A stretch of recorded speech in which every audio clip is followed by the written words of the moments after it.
What's going on, everybody? It's your boy Town Biz. All right, so wanted to get a stream in. What's going on, man? All right, so um,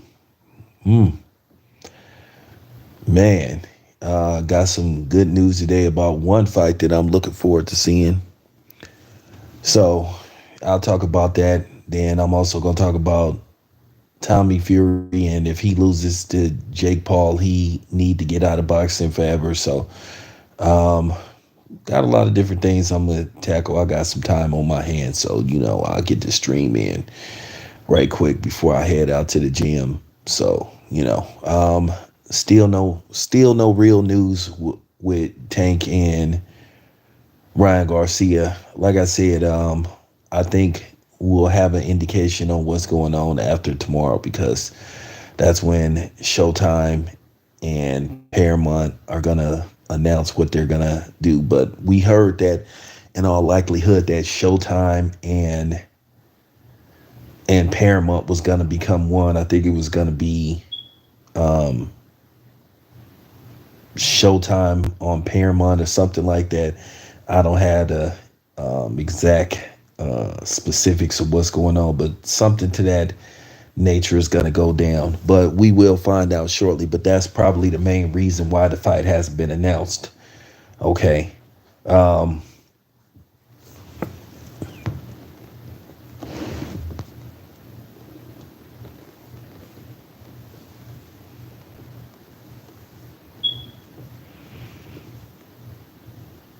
Oh, Rap and Ron. Yeah.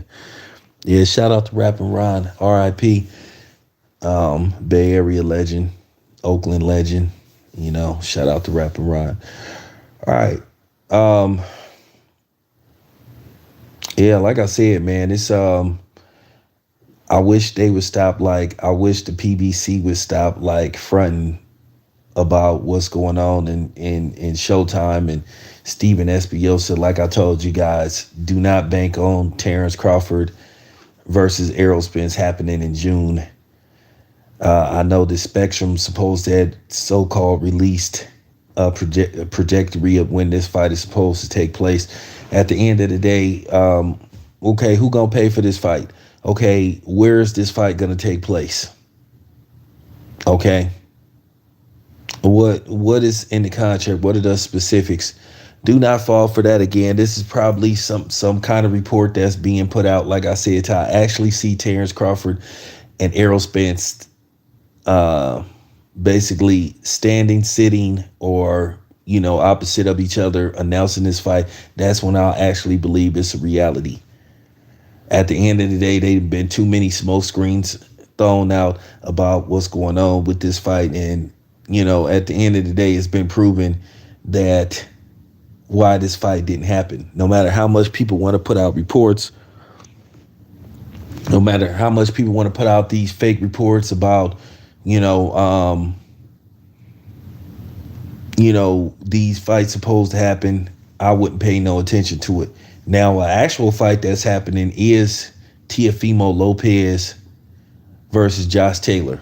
Uh, they have a definitive date, June the 10th, Madison Square Garden. That's going to be a great fight. I'm looking forward to that fight. If everything goes well, I will be in attendance. Now, we do know that Teofimo Lopez elected not to fight Regis Prograis. He could have got a title shot versus Regis Prograis, but he elected to fight Josh Taylor instead. And Josh Taylor was supposed to have a rematch with Jack Catterall. He elected not to pursue the rematch with Jack Catterall and basically go for a more high-profile fight with Teofimo Lopez. This fight is going to be on regular ESPN and ESPN Plus.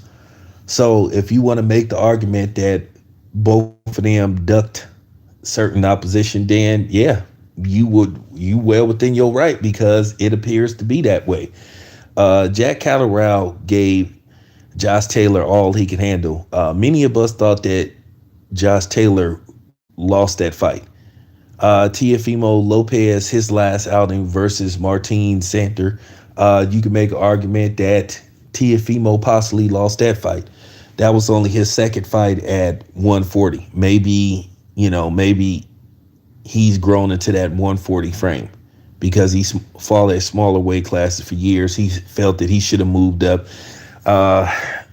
years ago or a few fights ago, not years ago, a few fights ago. I'm not gonna lie, I am fond of Teofimo Senior. He's cool with me. He always shows me love. I don't really deal with Teofimo that much. I deal with his father more than I deal with him, but his father always shows me love. So, I'm not gonna lie. I don't like how his father every once in a while gets a little too urban for his own good, and you know what I'm talking about. But nevertheless, nevertheless, I like Senior. Good dude. Good dude. You know. So, one thing about me, I always show love to people that show me love. So, always gives me access. So, that's gonna be a hell of a fight. I'm looking forward to covering that fight. If I don't be there in attendance, Kobe will take care of me. So, he'll cover the fight if I'm not able to make it. If something else doesn't come up, because June, that's a that's a ways from now. But in all likelihood, I should be there. But that's gonna be a hell of a fight, nevertheless. But that's what you have in boxing now. People would rather take this fight versus that fight. At the end of the day, there's no such thing as, well, I'm looking to fight the best fights out there. Those days, for the most part, are gone. The days of Riddick Bowe and Lennox Lewis, James Toney, all those type of dudes trying to fight, the best fights out there for them, not not as far as financial gain go, what can make them the most money. They were really trying to fight the best fighters out there to solidify their legacy. But, you don't have that anymore. It's about making dollars, making sense with the less risk of getting hurt. Me, myself, I feel bad for Regis. Regis is my guy, too. I feel bad for Regis because Regis just can't get a lot of these dudes to fight him. He just can't. It's a shame. Regis can't get a lot of these dudes to get in the ring with him. Josh Taylor doesn't really want to give him a rematch. I think what happened with Regis versus Josh Taylor, I thought Regis still did enough to win that fight, but I think he underestimated Josh Taylor a little bit in that fight. I think if Regis and Josh Taylor fight again, I think Regis knocks Josh Taylor out. That's just my own personal opinion. I think if he got another shot at Josh Taylor, Regis probably would stop him.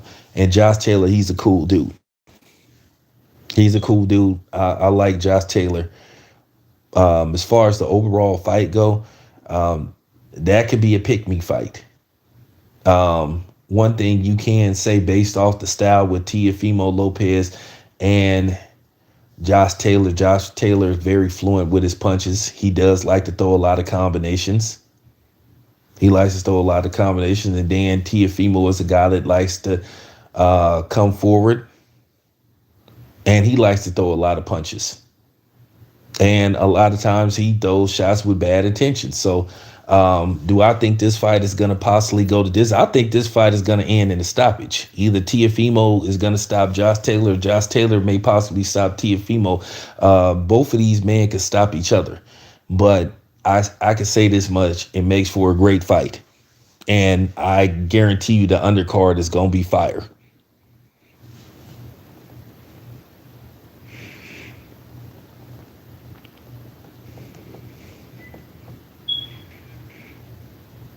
Regis versus Jack Catterall. Let's do it. Great fight. Jack Catterall is better than I thought he was when I started to look at footage of him. Like I said, he doesn't do everything, he does everything, just he has good timing.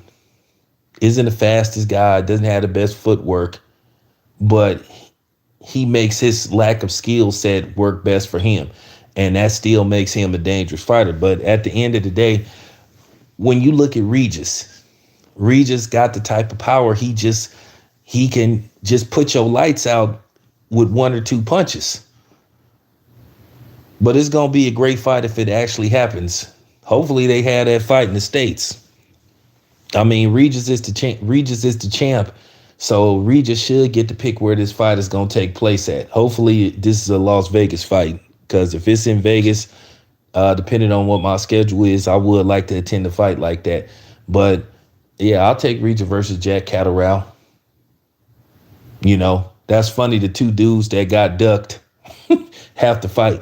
But at the end of the day, it works out for us boxing fans because we get, it's a treat for both of us. Like, it's a shame that we're at a point in boxing where we can't get the best fights made. But, that's what it then came down to. Somebody was telling me this, I don't want to say his name, you know what I'm saying? He's a trainer. He's trained world champions. He was just saying, hey, boxing is a business. It's a business first, then the sport. So am I trying to say it has a script to it to a certain degree, is acting involved and all that kind of stuff? No. Does it have a WWE feel to it? Well, you can make that argument, maybe not. So, but with that being said, that's the unfortunate part.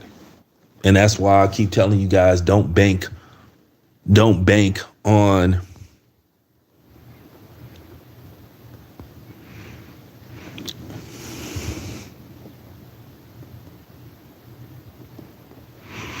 yeah, so I would tell you guys, as far as the other fight go, don't bank on making plans to go to Las Vegas. So I didn't fail for this Crawford. Well, actually, I never failed for it because I always knew that they really didn't want to make that fight. I always knew that, Big Al wasn't really trying to make that fight. He had several chances to make that fight, and he refused to make that fight. All this stuff about boxers don't get guarantees and all that stuff is complete cap. Steven Espinosa, that's my dude, but he was capping. Terrence Crawford, when he was with Top Rank, he was guaranteed a minimum of like $3 million. Maybe worst case scenario, 2 and some change. So to sit up there and say that fighters don't get guaranteed, that was cap. They just pulled that with Terrence Crawford. And this is why I'm trying to tell people they was not trying to make that fight. Now let me get to this. I want to say this thing about Roy Jones Jr. and Michael Williams Jr. Team Michael Williams Jr., if you guys want to talk, I'm available. I would like to hear your side of the story. I may be talking to Roy Jones Jr., and I'm gonna say this much, and this is just my honest opinion. I'm gonna get to Canelo in a minute because I've been hearing I hear behind the scenes they asking Canelo to take a pay cut to fight Ryder. Just heard. Now remember, I said I heard, allegedly. Like to use that word, allegedly, because at the end of the day, I don't want to get in trouble, But I just want to ask you guys. I know you guys listen to different boxing outlets, and that's fine. You can listen to whoever you want to listen to. Appreciate you guys tuning in and me tapping in. I just want to ask you guys, just don't fall into the trap of like taking sides, because at the end of the day, Roy Jones Jr. has his version of what happened. Michael Williams Jr. has his version of what happened. Somewhere in between is the truth. And you know how that, listen, I'm not going to sit up here making videos thrashing and bashing Roy Jones Jr. Roy Jones Jr. is a respected boxer. He's a Hall of Fame fighter. Roy at one time, he was one of he was one of the best out there. So I'm not going to sit up there and character assassinate Roy. And, and as far as Michael Williams Jr. go, that's unfortunate. That's unfortunate for him that happened. That's very unfortunate. But I just got to keep it a buck. The way this thing was, the way this thing was being ran, some of the issues with Black Prime, it didn't surprise me. Keep in mind, they had like three different opponents for Adrian Broner. Like they went through three opponents, and behind the scenes, a lot of people was thinking that, sabotage and that kind of stuff.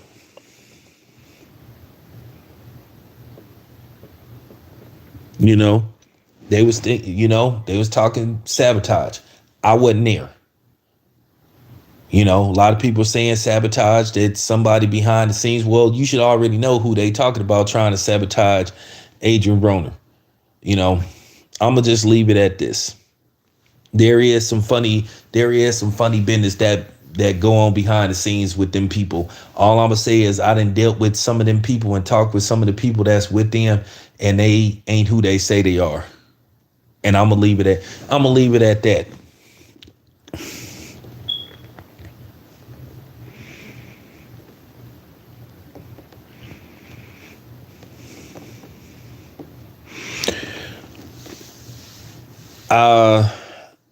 All I can say is we'll know tomorrow whether we gonna get a fight, because I don't know if Showtime is gonna continue to be in the boxing business. That's what we waiting to see. Like I said, they're having their big meetings, and like I said, we'll know worst case scenario. We should know by Saturday what's going on. That's why they really haven't announced this fight. It isn't about Showtime and DAZN being at odds. It's about whether Showtime is going to participate in this, and Showtime going to continue to participate in the boxing business as a whole. And this is what I've been trying to tell you guys. And I know a lot of the people that's listening, I know a lot of the people that don't like me, they don't want to hear this news, but I'm just going to tell you. And PBC, they can take it however they want. And the Errol Spence apologists, they can take it however they want. This is what I've been trying to tell you. I said this like last year, and this is for the people that hadn't tuned in to me yet. This is why I know that those numbers that they were throwing out might have been, or should I say, what they were reporting. Because why did Fox pull the plug on PBC if they were doing these, stupendous numbers that they were reporting at 200,000 to 300,000? I kept telling you guys that those pay-per-view numbers wasn't what they were, putting out. But of course, when you say this kind of stuff, you get called a hater, which I'm trying to figure out how am I a hater for just saying, hey, I doubt that they're doing these numbers. Keep in mind, Fox wanted to pull the plug on the PBC in 2021. But they, I guess they decided to give them another year to get it together. And we still just couldn't get no marquee fights.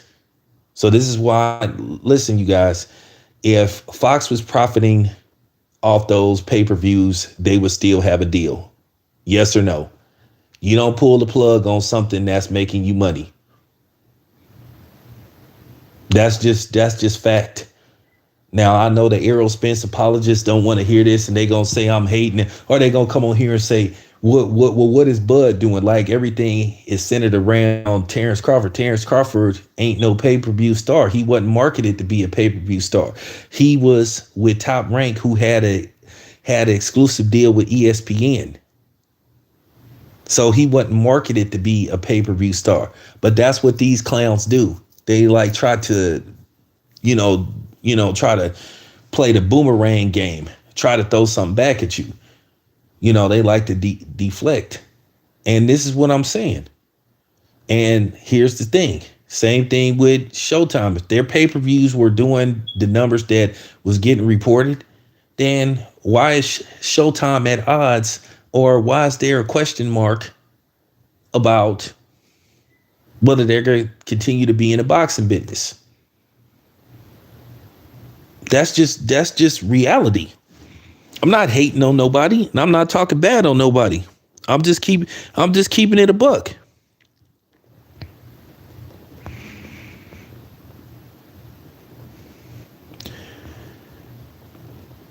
I'm just keeping it a buck. Why do everybody think when I'm speaking out on something that I'm attacking somebody? I'm just coming with the facts. Hey, House Party the remake was a bomb at the box office. It was. I put out the numbers. Does that mean that I'm hating on the actual film? No, I'm just putting out facts. If the movie did well at the box office, then they would be saying it. They would be talking about a franchise. They would be talking about making more movies. Yes or no? So you can compare boxing with the movie industry to a certain degree. Look, why they making another Avatar movie? Because the last one was very successful, $2 billion worldwide. Why are they making a Bad Boys 4? Because the last Bad Boys was the most successful one out of the franchise, and it was the cheapest one to make. $90 million budget, over $220 million domestically. That's why they greenlighted a fourth Bad Boy, because it was profitable. Okay? You're not going to pull the plug on something that's making money. That wouldn't make any kind of sense. And y'all already know that the entertainment business is about money. If it's not profitable, then they don't keep it around. Yes or no? And any sensible person would understand that. But when you try to present this stuff to these emotional extremists, they try to attack you. And then a lot of these dudes try to sit up there and act like they know what they talking about. Now, I will say this much on behalf of Terrence Crawford, not saying that I work for Team Crawford, but I do know that there is an ongoing conspiracy in it, and people are colluding. I see a lot of people were colluding with each other to basically try to attack Terrence Crawford. Most likely, in all likelihood, either a lot of people from Philadelphia, because there's bad blood between Terrence Crawford and some of the fighters from Philly. And then, of course, a lot of the PBC people. I've been saying this. This is just fact. I already knew that Terrence Crawford got ostracized and ostracized. And like I said, for them to sit up there and try to offer him an insulting contract to basically fight Errol Spence, which they wasn't really trying to make that fight. Now, if Terrence Crawford and Errol Spence finally do get made, is because they're desperate. And that was show. The only reason why the PBC would be making this fight is because they're desperate and they have no choice. Because they could have been made this fight. They could have made this fight years ago and they chose not to.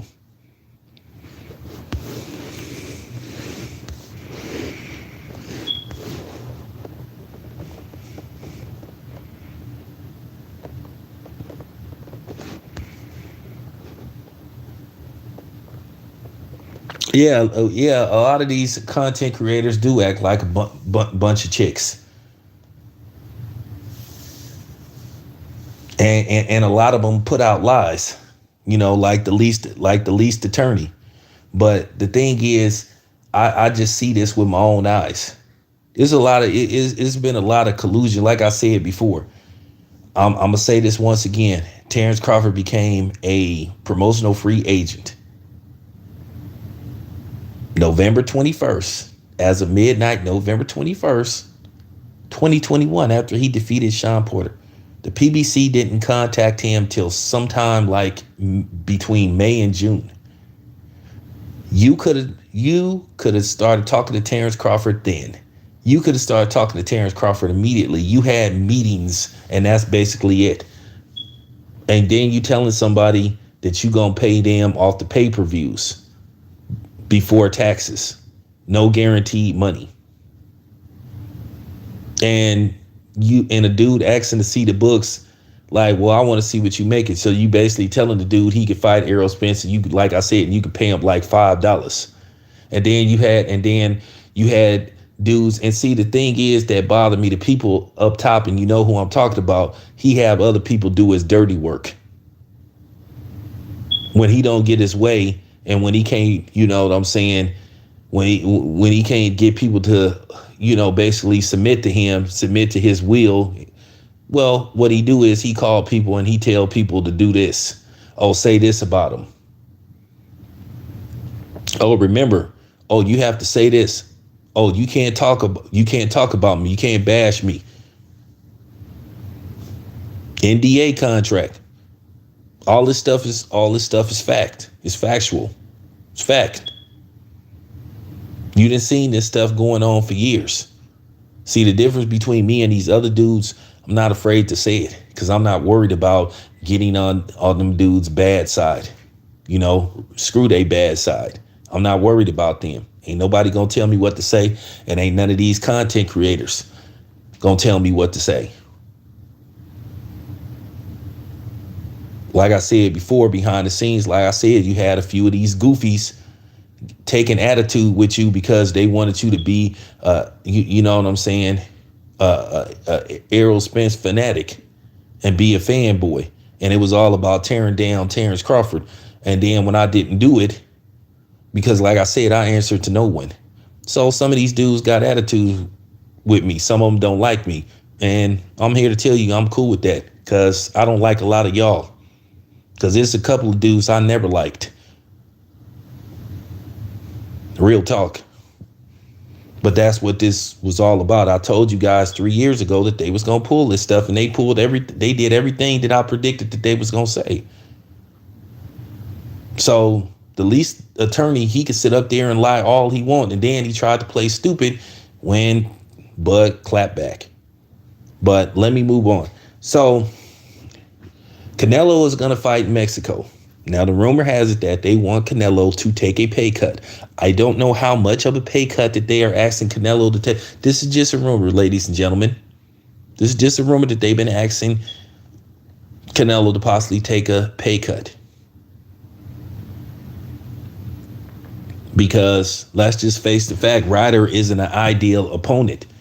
And nobody's going to be beating down the door to see Canelo fight somebody like him. And we all know that it's not going to do very well on pay-per-view because nobody has an interest in seeing that fight. But at the end of the day, Canelo has done this to himself. To a certain degree, Canelo has maneuvered around certain fights. Canelo has made it very clear he has no intentions on fighting David Benavidez. And that's unfortunate. He doesn't want to fight David Benavidez. He hasn't really wanted to fight any of the Charlos. Doesn't want to fight Demetrius Andrade. He's shamefully ducked Demetrius Andrade. And it doesn't matter whether he doesn't have a fan-friendly style. But at the end of the day, I understand Demetrius Andrade has a style depending on who the opponent is. It might not be fan friendly, but at the same time, it's not like Demetrius Andrade is a boring fighter. His style would just give Canelo fits, and it could be another fight where Canelo wins the fight on the scorecards, but he doesn't win the actual fight. But all this stuff about Canelo has, balls of steel and all that stuff, that is straight cap. Canelo has not taken on all comers. Okay. That's just not true.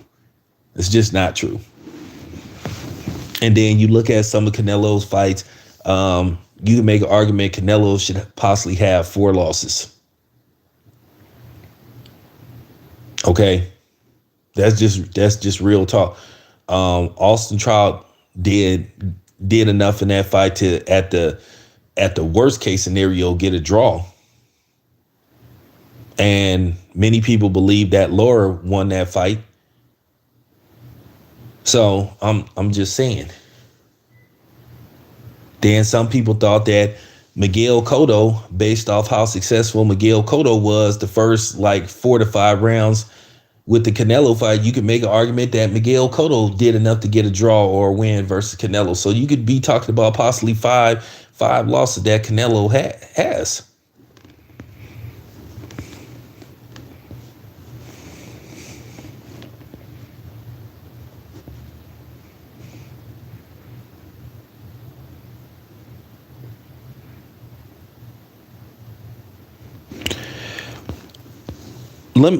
So that's, you know what I'm saying, that's just my thought on Canelo. I thought Canelo was a good fighter, but I don't think he's like, as far as they saying Mexican excellence, I don't really like to go that route. But, you know, since they like to put emphasis on Canelo being Mexican, but a lot of people think Canelo is white, a white Irish Hispanic Mexican.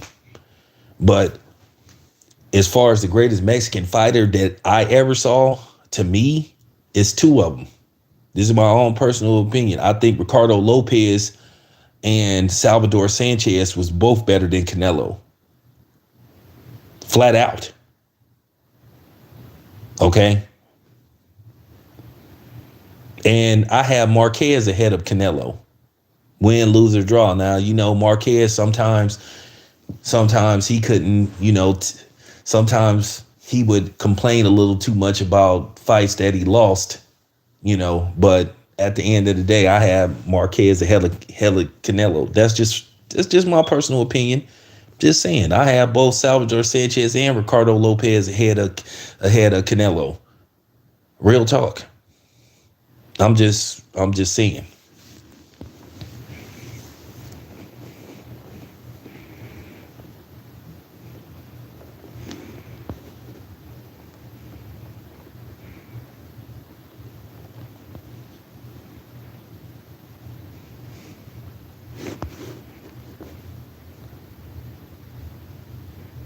No, I mean, I know people like me myself. I know people that don't like Canelo because I work with Mexicans at my job. A lot of them can't stand him.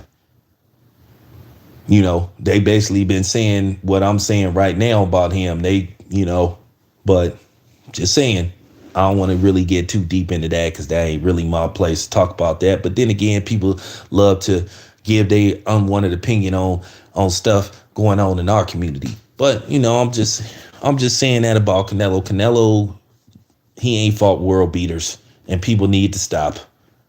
He ain't fought world beaters. He ain't fought the best dudes out there.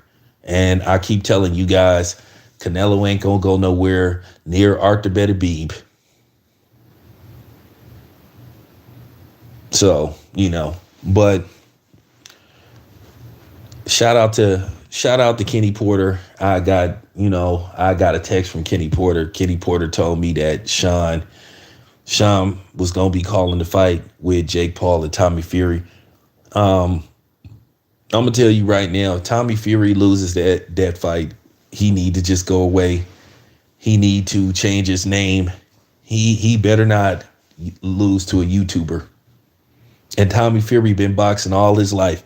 He better not sit up there and lose to a dude that started boxing, training in boxing roughly around you know what I'm saying, 4 years ago. Maybe 5, best case scenario.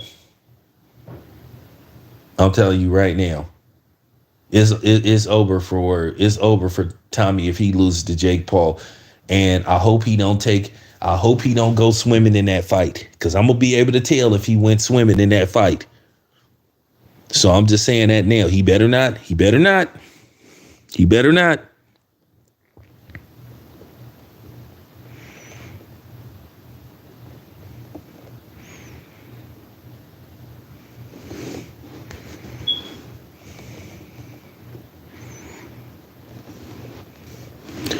Jake Paul ain't really had no amateur career. I mean, how many amateur fights he got? He don't really like. This is a dude that literally just started training, and his amateur fights is basically fighting them washed up MMA fighters. Well, I ain't gonna say washed up, fighting MMA fighters who really don't have a pure boxing pedigree. You know, Anderson Silva was pushing 50 years old, and Anderson Silva gave Paul all he can handle. And the other dude, I don't even want to talk about that. And Woodley, that hand gesture before he threw the punch was kind of suspect. If you want to, you know what I'm saying, if you want to get technical. So I'm just saying. So this is gonna be Jake Paul's first real fight with a professional fighter. Now Tommy Fury ain't fought no world beaters himself, but still he should have the edge. He should be able to go in there. He's supposed to go in there and beat the hell out of Jake Paul. He should make Jake Paul like never want to get in this square circle again. And if he took, you know what I'm saying, if he went swimming in that fight, then shame on him. Because if he went swimming in that fight, he ain't no different from Joshua Clottey. And you know how I feel about Joshua Clottey. I ain't ever gonna respect Joshua Clottey because Joshua Clottey admitted to tanking that Manny Pacquiao fight, which everybody knew he did. Anybody with common sense that saw that fight believed and thought, man, Joshua Clottey, he didn't even show up for that fight. And to be honest with you, that fight was way too long ago to ask for a rematch. But you know, if you pay for that fight, you should consider like getting a lawyer and suing. You know what I'm saying? Joshua Clottey, he should be never allowed, you know what I'm saying, to be eligible for the Hall of Fame.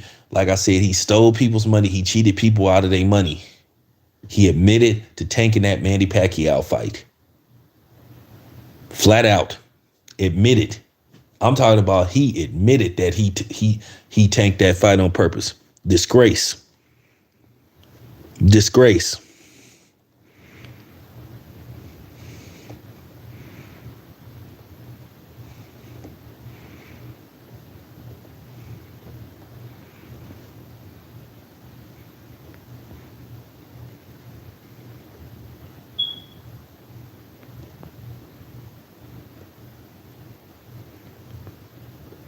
Yeah, he better change his name. He better change his name. If he loses to Jake, man, if he loses Jake Paul on Sunday, man, I'm trying to tell you, man, he should put a paper bag. He better put a paper bag. He should change his name to Tommy. I don't know. I don't know. He should change his name to Tommy. I don't know. Something.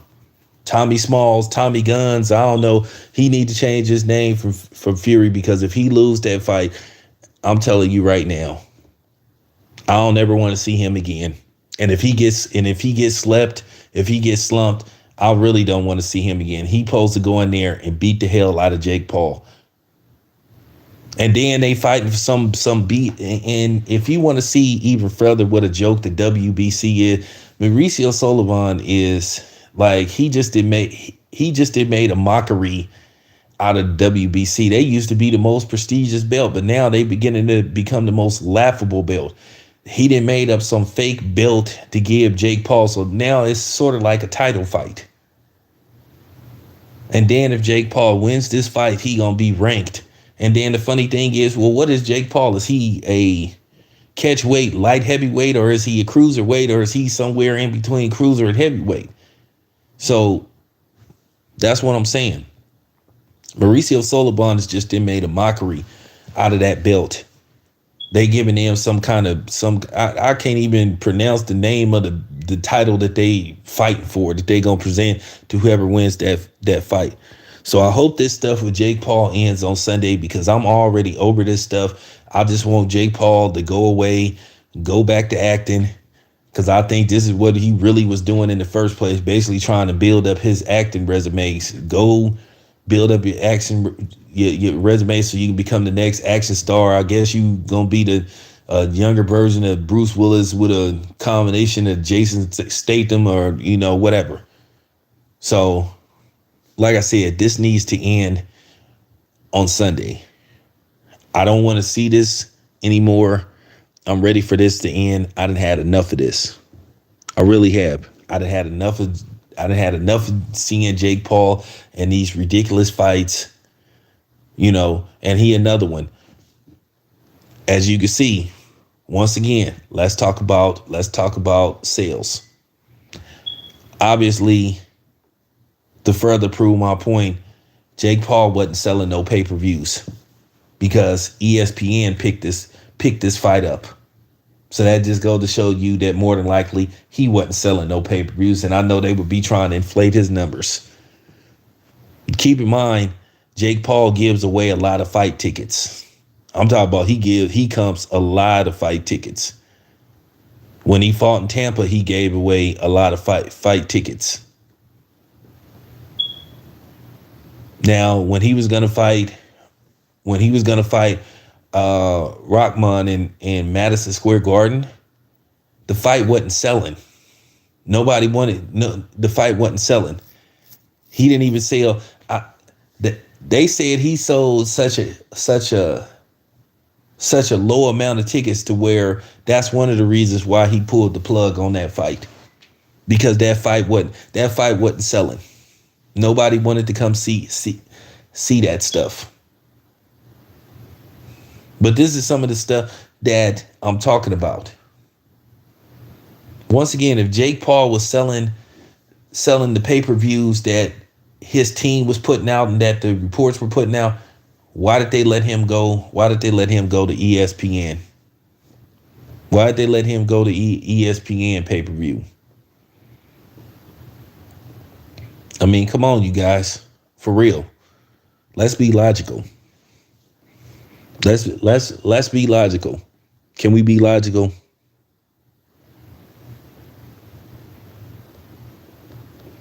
So this is what I'm saying about everybody else. And I want you guys to understand something. I'm not trying to attack none of these dudes. I'm not trying to put them down.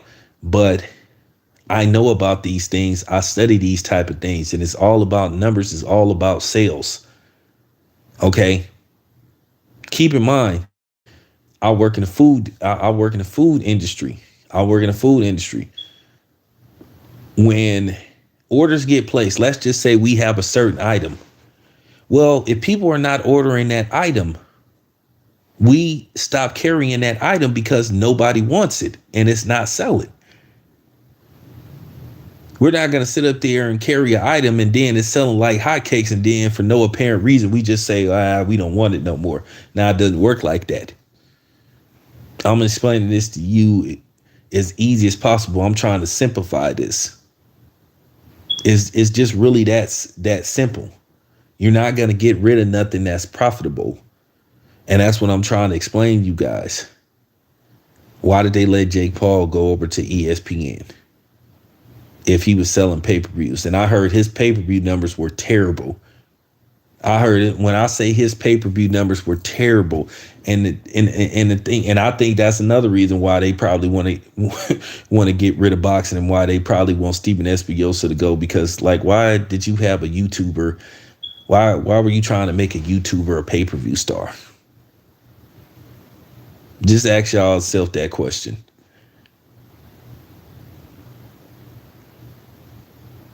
Just saying, man. Real talk. Anyway, thanks for tapping in. Appreciate you guys. I'm out.